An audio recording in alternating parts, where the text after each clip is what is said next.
সবাইকে ওয়েলকাম আমাদের নতুন আরেকটা ভিডিওতে। আজকে এই ক্লাসে তুমি জানতে পারবে মেন আইডিয়া এবং সাপোর্টিং আইডিয়া কিভাবে যে কোনো প্যাসেজ দিক আসুক বা না কেন তোমাদের সবগুলো তুমি সহজে কিভাবে লিখবে সেই টিক্সটা আজকে তুমি জানতে পারবে। ফার্স্ট অফ অল দেখো, আমি একটা প্যাসেজ এখানে টাইপ করছি। এই প্যাসেজটা তোমার এই যেমন সেম একদম হুবহু কপি দেখো এইভাবে তোমার পরীক্ষায় কিন্তু আসবে। এখন তোমার যে কোনো প্যাসেজ আসুক না কেন, আরেকটা বড় কথা বললে তোমাদের প্যাসেজ কিন্তু কখনো কমন আসবে না, এটাই কিন্তু তোমাদের সেভ রাখতে হবে। এই জন্যই তোমাদের কিন্তু এই প্যাসেজের বাংলা মিনিং করা মানে ইংলিশ টু বাংলা করা তোমার অভ্যাস থাকতে হবে। কিন্তু এই জন্যই তুমি ভালো করে ইংলিশে যে ভোকাবুলারিগুলো আছে খুব ভালো করে পড়লে তুমি ইংলিশ টু বাংলা ভালো করে করতে পারবে, মানে পড়তে পারবে। দেখো প্রথমে ফার্স্ট অফ অল আমার এখানে যে কোয়েশ্চেনটা আমি এখানে রাখছি যে তোমার বি নাম্বারে আসবে যে মেন আইডিয়া সাপোর্টিং আইডিয়া, এই যে এইটা কিন্তু একেবারে নতুন তোমাদের কাছে। এইটা তুমি সহজ টেকনিকে লিখবা। দেখো প্রথমে কী করবে, তুমি প্রথম প্যাসেজের ফার্স্ট থেকে লাস্ট পর্যন্ত তুমি খুব ভালোভাবে বুঝবে। বোঝার পরে তুমি এখানে কিওয়ার্ড তুমি এখানে খুঁজতে থাকবে যে এখানে কোন বিষয়ে মানে এই প্যাসেজটা টাইপ করা, মানে এই প্যাসেজটা হয়েছে। দেখো এটা হচ্ছে সক্রেটিস সম্পর্কে এসে, মানে সক্রেটিস মানে দার্শনিক ছিল, সেই ব্যক্তি সম্পর্কে কিন্তু তোমার এখানে প্যাসেজটা দেওয়া। আমি প্যাসেজটা ভালোভাবে পড়েছি এবং তোমরা ভালোভাবে পড়বে। এই প্যাসেজ থেকে দেখো আমি প্রথম তুমি কী করবে, যখন এই খাতায় তুমি অ্যান্সার করবে তখন তুমি এখানে বি নাম্বার অ্যান্সারটা করছেন, তুমি যেভাবে লেখো অ্যান্সার স্বাভাবিকভাবে সেইটা। এবারে তুমি এই যেটা বক্স দেখছো এই বক্সটা তোমার কিন্তু খাতায় আঁকতে হবে। এখন বিষয় পেন্সিল দিয়ে না কলম দিয়ে, তুমি এটা আঁকবে হচ্ছে কলম দিয়ে, পেন্সিল দিয়ে আঁকা যাবে না। সেম দুইটা ভাগে ভাগ করতে হবে।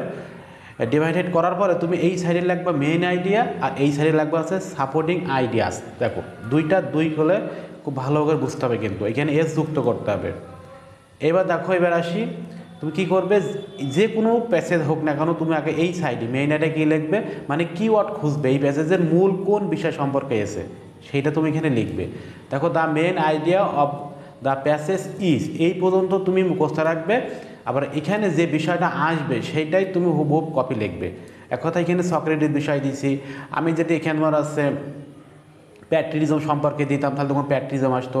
আমি যদি রবীন্দ্রনাথ ঠাকুর সম্পর্কে প্যাসেজটা আসতো তাহলে আমি এখানে রবীন্দ্রনাথ ঠাকুর দিতাম। এইটা হচ্ছে এখানে টিক্স। এখানে যদি আমি আছে ক্রিকেট সম্পর্কে প্যাসেজটা টাইপ করতাম তাহলে তুমি এখানে ক্রিকেটটা তুমি লিখতে এবং ইনভার্টেড কমাতে ঘিরে দেবে, লাস্টে ফুল স্টপ দেবে।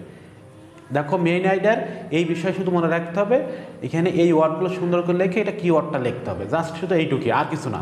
এবার এই সাইডে আসো সাপোর্টিং আইডিয়াস। দেখো এখানে তুমি কটা সেন্টেন্স লিখবে, 4টে সেন্টেন্স তুমি লিখে দেবে, নাম্বারিং করবে। এখানে তুমি মেন যে বিষয়গুলো সেইগুলো তুলবে। এক কথায় সামারিরই হুবহুব কপি, এক কথায় সামারি যেভাবে শেখাইছি তোমাদের যে ক্লাসটা ওইটাই দেখো তোমার এখানে হুবহুব তুমি কপি করে লিখবে। প্রথমে দেখো আমি এখানে যে বিষয় নিয়েছি সেইটা এখানে টাইপ করে দিয়েছি। দেখো Socrates was the greatest philosopher. এখন মনে রাখবে এই সাইডে তুমি যে সেন্টেন্সগুলো লিখবে এইগুলো সবই আছে সাবজেক্ট ভার্ব অবজেক্ট, মানে এক কথায় অ্যাসার্টিভ সেন্টেন্সে তুমি সবগুলো লিখবে। এখানে সবগুলো অ্যাসার্টিভ সেন্টেন্সে লিখবে, অন্য কোনো সেন্টেন্স তুমি এখানে অ্যালাউ করবা না। তাহলে বুঝতে পারছো। এখানে আমার দেখো ট্রিক্স ফলো করেছি যে সক্রেটিস কিরা, সক্রেটিস ছিল দেখো এটা গ্রেটেস্ট ফিলোসফার। আমি এখান থেকে একটু সাজাই নিয়েছি, তোমরা এভাবে সাজাই নেবে, মানে একটা অ্যাসার্টিভ সেন্টেন্স তৈরি করে নেবে, সাবজেক্ট বুঝবে, তারপর একটা ভার্ব একটা অবজেক্ট এর ভিতর থেকে নেবে। তারপর তুমি এখানে এইটা বাদে তুমি মনে করো এটা আমি নেবো না, তুমি এটা দিতে পারতে যে হি ওয়াজ ব্রোন মানে পোর ফ্যামিলি, তুমি এটাও দিতে পারতে। এইটুকু দিলেও কিন্তু হবে, মানে ছোট্ট করে তোমার কিন্তু এখানে সেন্টেন্স তৈরি করে লিখতে হবে, মানে মানে যে প্যাসেজটা আসবে ওর বিষয়ে কিছু তথ্য তোমাকে তুলে ধরতে হবে। দেখো আমি এই সেন্টেন্স থেকে এটা নিয়েছি, তুমি নিতে পারো, এটা যে কোনোটা নিতে পারো তুমি। দেখো আমি এখান থেকে এইটা নিয়েছি। দেখো he also studied the arts of public speaking and argument. দেখো এখানে আমি এইগুলো দিয়েছি, কিন্তু দেখো সুন্দর করে হবে কপি করেছি। দেখো আর তোমরা চেষ্টা করবে যে সবগুলোই নিজস্ব একটু সেন্টেন্স মানে যে ওয়ার্ডগুলো আছে একটু চেঞ্জ করার চেষ্টা করবে, না হলে হুবহু সেন্টেন্স তুলবে। তারপরে দেখো এইভাবে সেম আমি অনেকগুলো দেখো সেন্টেন্স এখানে তুলে দিয়েছি 4 থেকে 5টা। তোমরা মেন টপিকসগুলো এখান থেকে বের করে মানে এক কথায় সেন্টেন্সগুলো বের করবে সব বুঝে শুনে, তাহলে সবগুলো তুমি এখানে পারবে। মানে যেখান থেকে এক কথা সবগুলো অ্যাসার্টিভ সেন্টেন্স তুমি এখান থেকে নেবে।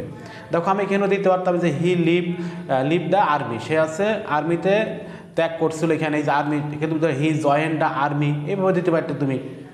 এভাবে দিলেও তোমার কিন্তু এখানে অ্যান্সারটা ক্রিয়েট হয়ে যাবে। এক কথায় ওর সম্পর্কে 4-5টা সেন্টেন্স এই সাইডে লিখে দিলে এনাফ, আর কিছু করা লাগবে না। এখন উপভোক্তর অ্যান্সার শিটে মিলতে হবে এমন বড় কথা না, যে কোনো 4টে সেন্টেন্স লিখলে হবে।